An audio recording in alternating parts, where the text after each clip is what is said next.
दोस्तों, एक समय की बात है। माता लक्ष्मी बैकुंठ लोक में भगवान विष्णु के साथ बैठी हुई थी और बैठी बैठी भगवान विष्णु की पैर दबा रही थी। दबाते दबाते भगवान विष्णु से प्रश्न पूछने लगती है। हे स्वामी, मेरा पहला प्रश्न है, कौन सा काम औरत अपने पति से पहले करना चाहती है? और मेरा दूसरा प्रश्न है, कौन सा चीज औरत अपने पति को मरते दम तक नहीं देती है, चाहे औरत को कितनी भी खुश कर लो? माता लक्ष्मी कहती है, हे स्वामी, देखा जाए तो औरत का विवाह हो जाने के बाद औरत अपने पति को पूर्ण रूप से समर्पित हो जाती है और औरत की हर चीज पर उसके पति का अधिकार होता है और पति भी हर चीज पर उसकी पत्नी का अधिकार होता है। स्वामी, आप मेरे इन दोनों प्रश्नों का उत्तर देकर संतुष्ट कीजिए, क्योंकि मैं इन दोनों प्रश्नों का उत्तर आपके श्री मुख से सुनना चाहती हूँ। तब भगवान विष्णु कहा, हे देवी, अगर तुम इन दोनों प्रश्नों के उत्तर जानना चाहती हो तो मैं तुम्हें एक छोटी सी कहानी सुनाता हूँ। उस कहानी के माध्यम से तुम्हें तुम्हारे प्रश्नों का उत्तर मिल जाएंगे। भगवान विष्णु ने कहा, हे देवी, आप इस कहानी को बड़े ही ध्यान से सुनना, क्योंकि आधा अधूरा ज्ञान किसी काम का नहीं होता है। फिर भगवान विष्णु ने कहा, सुनो देवी, एक बड़ी ही सुंदर नगरी थी। उस नगरी का राजा बड़ा ही धर्मात्मा था। वहां की प्रजा को राजा अपनी संतान की तरह प्यार करता था और चारों तरफ खुशहाली ही खुशहाली थी। उस राजा के एक बेटा था जिसका विवाह होने वाला था, इसलिए राजा को और सारी नगरी को बहुत ही अच्छे तरीके से सजाया जा रहा था। राजकुमार का विवाह जिस राजकुमारी से होने वाला था वह बहुत ही रूपमती थी। राजकुमार अपने कक्ष में लेटा हुआ राजकुमारी के बारे में सोच रहा था और सोचते सोचते अचानक से उसके मन में राजकुमारी से मिलने की इच्छा जागृत हो उठी और वह उसी समय राजकुमारी के पास जाना चाहता था। इसीलिए राजकुमार ने एक योजना बनाई और सबसे छुपते छुपते महल से निकलकर चल पड़ा और अस्तवाल से एक सबसे तेज दौड़ने वाला घोड़ा लिया और घोड़े पर सवार होकर राजकुमारी से मिलने के लिए चल दिया। रास्ते में चलते चलते जब वह एक घने जंगल से गुजर रहा था तो वहां उसे बहुत ही जोर से प्यास सताने लगी। राजकुमार पानी की तलाश में इधर उधर भटकने लगा और वहां पर कोई जलाशय दिखाई नहीं दिया। वहां पर उसने कई छोटे मोटे तालाब और नदियों देखी, लेकिन संयोग से उनमें पानी नहीं मिला। राजकुमार को घूमते घूमते एक झोपड़ी दिखाई दी। तब प्यास से व्याकुल राजकुमार उस झोपड़ी के पास पहुंचा और वहां पहुंचकर राजकुमार को झोपड़ी के पास में ही बावरी दिखाई दी। भगवान विष्णु ने कहा, हे देवी, इस तरह राजकुमार को बावरी दिखाई देने से उसके मन में आशा की एक किरण निकली और उसने सोचा कि शायद इस बावड़ी में पानी होगा। राजकुमार ने बावड़ी के नजदीक जाकर उसमें देखा तो उस बावड़ी में पानी भरा हुआ मिला। पानी को देखकर राजकुमार को प्यास और भी से लगने लगी। राजकुमार ने फटाफट बावड़ी से पानी निकाला और पानी पीने लगा। जब उसने भर पेट पानी पी लिया तो वह देखता है कि उस झोपड़ी से एक बूढ़ी औरत निकलकर आती है और वह औरत राजकुमार से लगी, बेटा, कहीं तुमने इस बावड़ी का पानी तो नहीं पी लिया? और यदि तुमने इस बावड़ी का पानी पिया है तब तो तुमने बहुत बड़ी भूल कर दी है। यह बावड़ी एक महर्षि द्वारा श्रापित है और इस बावड़ी का पानी पीने से आदमी नरभक्षी बन जाता है। इसीलिए आज से तुम भी रात होते ही नरभक्षी बन जाओगे और उस समय तुम्हारे पास जो भी मनुष्य आएगा तुम उसका नरभक्षण कर लोगे। उस समय तुम यह नहीं सोचोगे कि यह मेरे माता पिता है या मेरे भाई बहन है या मेरे दोस्त रिश्तेदार है।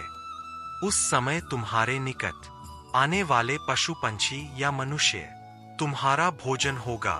उस बूढ़ी औरत के मुख से श्राप की बात सुनकर राजकुमार बहुत ही दुखी हुआ और कहने लगा, हे बूढ़ी माँ, तब तो मैंने इस बावड़ी का पानी पीकर बड़ा ही अनर्थ कर डाला है। ऐसे में तो न जाने कितने मनुष्य को रोजाना अपना आहार बनाऊंगा, जिसमें मेरे अपने भी शामिल हो सकते हैं। तब राजकुमार बूढ़ी माँ से हाथ जोड़कर बोला, हे माता, क्या इस श्राप से मुक्त होने कोई उपाय नहीं है? और अगर नहीं है तो मैं अपने आप को खत्म कर लूंगा, जिसमें कम से कम दूसरे बेगुनाह मनुष्यों को मारकर अपना भोजन तो ना बनाओ। तब वह बूढ़ी औरत कहती है, बेटा, इससे मुक्ति होने का उपाय तो है, यदि तुम कर सको तो ठीक है। तब राजकुमार ने कहा कि माता, इस श्राप से मुक्त होने के लिए मैं कुछ भी कर सकता हूँ। मैं कठिन से कठिन काम भी करने के लिए तैयार हूँ, तुम बताओ तो सही। तब वह बूढ़ी औरत कहती है, बेटा, यहाँ से 3 कोस दूरी पर एक बहुत बड़ा पहाड़ है और उस पहाड़ पर हरे भरे पेड़ पौधे से भरा हुआ जंगल है और उस पहाड़ पर एक काया पलट नाम की जड़ी बूटी है। यदि तुम उस जड़ी बूटी का रस निकाल कर पी लोगे तो तुम इस भयंकर श्राप से मुक्त हो जाओगे। लेकिन तुम एक बात का ध्यान रखना कि रात होने पर तुम किसी एकांत स्थान पर जाकर छुप जाना। यदि तुम मनुष्यों की बस्ती में चले गए तो ना जाने कितने ही निर्दोष मनुष्य तुम्हारा आहार बन जाएंगे। भगवान विष्णु कहते हैं, हे देवी। फिर राजकुमार ने उस बूढ़ी औरत से कहा, ठीक है माता, मैं इस बात का भली भांति ध्यान रखूंगा। इतना कहकर राजकुमार उस कायापलट औषधि को ढूंढने के लिए चल दिया। माता लक्ष्मी भगवान विष्णु से कहती है, हे स्वामी, मुझे समझ में नहीं आ रहा है कि आप मेरे प्रश्नों का उत्तर किस प्रकार से दे रहे हैं। भगवान विष्णु ने कहा, हे देवी, धैर्य रखिए, आपको आपके प्रश्नों के उत्तर इसी कहानी में मिलने वाले हैं। आप इस कहानी को ध्यान से सुनते रहिए। उधर वह राजकुमार बड़ा ही चिंतित होता हुआ उस पहाड़ की तरफ बढ़ता हुआ जा रहा था। वह औषधि वाला पहाड़ वहां से काफी दूर था और उधर अंधेरा भी होने लग गया था। राजकुमार ने सोचा कि अब आगे का रास्ता मैं कल सुबह सूर्य उदय के बाद ही तय करूंगा। पहले मैं किसी एकांत स्थान पर जाकर रात गुजार लेता हूँ। यदि मैं नरभक्षी बन गया तो मेरे द्वारा कई निर्दोष आदमियों की जान चली जाएगी। राजकुमार राजकुमारी से मिलने का विचार तो अपने मन से निकाल ही चुका था, क्योंकि वह जानता था कि इस दशा में राजकुमारी से मिलना भी उसके लिए हितकारी नहीं है। भगवान विष्णु कहते हैं, हे देवी, वह राजकुमार गांव और नगरों को बचाता हुआ जंगल की तरफ चला गया, जहां पर किसी भी मनुष्य के आने जाने का रास्ता नहीं था, और उसने अपने आप को एक पहाड़ की गुफा में बंद कर लिया। उधर काफी रात हो चुकी थी और वह राजकुमार नरभक्षी के रूप में परिवर्तित होने वाला ही था। उधर राजकुमार ने अपने आप जिस गुफा में आया था, उसी गुफा में एक बड़ा ही खुखार शेर रहता था और वह शेर आए दिन लोगों का लेता रहता था। चारों तरफ लोगों के मन में उस शेर को देखकर दहशत फैली हुई थी। जब वह राजकुमार गुफा के अंदर पहुंचा तो उसे वह खूंखार शेर गुफा के अंदर बैठा हुआ मिला।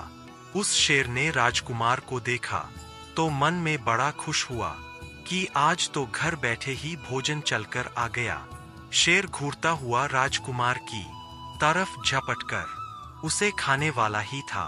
तभी राजकुमार पर उस श्राप का असर होने लगा और क्षण भर में ही वह मनुष्य से नरभक्षी पिशाच के रूप में बदल गया। शेर ने देखा कि यह तो कोई मुझसे भी अधिक बलवान जानवर है और वह डरकर अपने आप को छुपाने के लिए जगह ढूंढने लगा। नरभक्षी राजकुमार भी उस शेर को देखकर उस पर टूट पड़ा और थोड़ी ही देर में वह शेर को मारकर खा गया।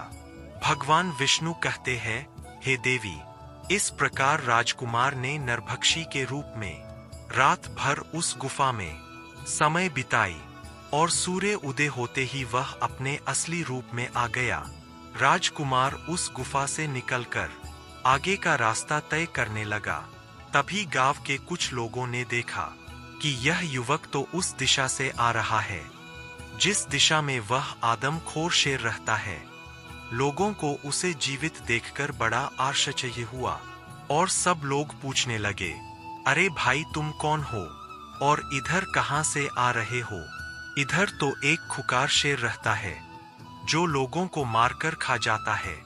तुम भला जीवित कैसे बचकर आए? तब राजकुमार ने बताया, अरे भाई, मुझे किसी बात डर नहीं लगता है। जिस शेर की बात कर रहे हो वह तो उस गुफा के द्वार पर मरा हुआ पड़ा है और मैंने उसे मार डाला है। राजकुमार की बात सुनकर गांव वालों को बड़ा आश्चर्य हुआ और वे सब इस बात की जांच पड़ताल करने के लिए गुफा के पास गए तो देखा सचमुच वह शेर मरा हुआ पड़ा था। यह देखकर लोगों के मन में शेर को लेकर दहशत थी, वह खत्म हो गई और पूरे राज्य में इस बात की खबर फैल गई कि एक सामान्य व्यक्ति ने उस शेर को मार डाला है। जब यह खबर वहां के राजा को पता चली तो वह राजकुमार को मिलने के लिए अपने राजमहल में बुलाता है और उससे कहता है, हे नौजवान, तुमने उस शेर को मारकर हमारे राज्य की प्रजा को निर्भय कर दिया है, इसलिए मैं तुम्हारी वीरता और साहस से बहुत खुश हूँ। तुमने मुझे बहुत बड़ी प्रसन्नता दी है। इस खुशी में मैं तुम्हें एक उड़न खटोला इनाम के तौर पर देता हूँ। और उस राजा ने कहा, यह उड़न खटोला तुम्हें पल भर में यहाँ से वहां पहुंचा सकता है। राजा से उड़न खटोला प्राप्त करके राजकुमार भी बड़ा खुश होता है और सोचने लगता है, यह तो बड़ा ही अच्छा हुआ। अब मैं इस उड़न खटोला पर बैठकर उस पहाड़ पर आसानी से पहुंच जाऊंगा। राजकुमार ने वैसा ही किया। वह उस उड़न खटोला पर सवार होकर उस पहाड़ पर जा पहुंचा। वहां पहुंचकर उसने देखा कि वहां कायापलट नाम की अनेक जड़ी बूटियां चमक रही थी जो बार बार अपना रूप बदल रही थी।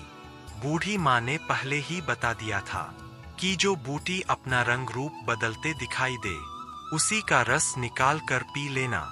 राजकुमार ने बिना समय गवाए उस जड़ी बूटी का रस निकाल कर पी लिया क्योंकि इधर शाम होने वाली थी। राजकुमार अब निरोगी हो चुका था।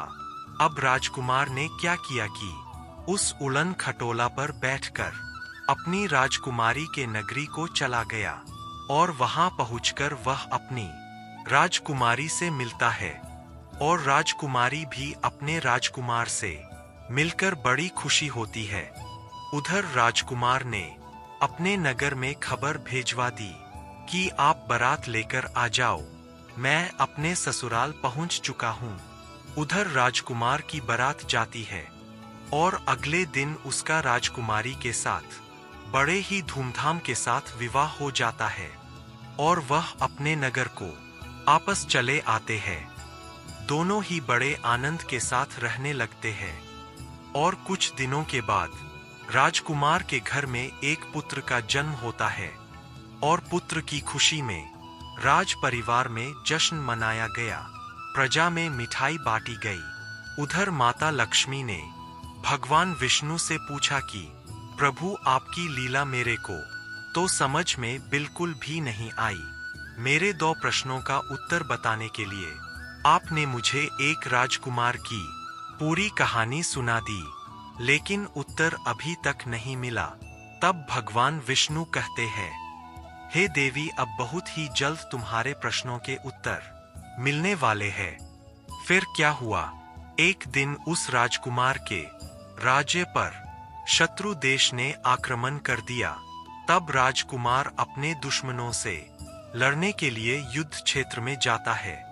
उड़न खटोला की सहायता से राजकुमार ने अपने दुश्मन की सेना में खलबली मचा दी, किंतु युद्ध में तीर लग जाने के कारण राजकुमार की भी जान चली गई। जब राजकुमार की मृत्यु हो जाती है तो सब लोग उसे अर्थी पर रखकर श्मशान में ले जाने लगते हैं। तो उसकी पत्नी वहीं पर खड़ी होकर जोर जोर से रो रही थी। राजकुमार के सभी परिवार वाले उसे कंधा दे रहे थे और उसे श्मशान की ओर ले जा रहे थे। भगवान विष्णु ने कहा, हे देवी, यह वही चीज है जो स्त्री अपने पति को नहीं दे सकता है। हमारे धर्म की यही परंपरा है। पति के मरने के बाद स्त्री उसे कंधा नहीं दे सकती है और ना ही उसे शमशान में साथ ले जा सकती है। भगवान विष्णु कहते हैं, हे देवी, तुम्हारा दूसरा प्रश्न था कि स्त्री कौन सा काम पति से पहले करना चाहती है। तो इसका उत्तर सुनो। सुहागन स्त्री यह कामना करती है कि उसकी मृत्यु उसके पति से पहले हो जाए, जिससे उसका पति उसे कंधा दे सके और उसे मुखाग्नि दे सकें और उसका कारण हो सके। वैसे भी पति के मरने के बाद स्त्री के जीवन का कोई महत्व नहीं रह जाता। पति के बिना उसका जीवन नहीं रहता। कहते हैं, पति के बिना एक स्त्री की कोई मोल नहीं है। एक पुरुष के बिना स्त्री का जीवन बड़ा ही कष्टकारी होता है। वे स्त्रियों बड़ी भाग्यशाली होती है जो पति से पहले मृत्यु को प्राप्त हो जाती है और पति के हाथों संस्कार होने का सौभाग्य प्राप्त होता है। मित्रों, अगर ये वीडियो पसंद आया तो लाइक और शेयर करें। धन्यवाद।